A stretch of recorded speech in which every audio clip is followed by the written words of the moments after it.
तो बिहनिया के राम राम संगारी हो। मैं सामान लेके आ गया हूँ, सब्जी, बड़ी सब्जी। और भैया अपन गाड़ी ला बनात रही से, आयल चेक करत रही से। ओखर बाद मोर मैडम ह फ्राई चावल बनात रही से रात को चावल के ला।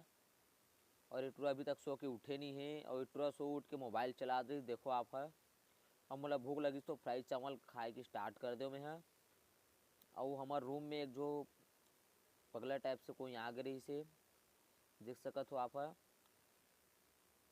काला काला कैसे करे थे कुछ समझ नहीं आत रही से। ओखर बाद भैया ला भगाई सावे रूम से। तेखर बाद भैया अपन गाड़ी में कुत्ता के टोन निकाले से कुकुर मन के हालात।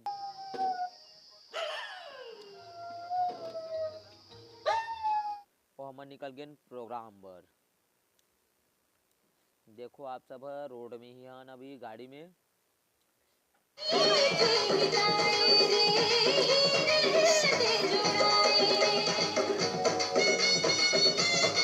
हम दूसरे प्रोग्राम में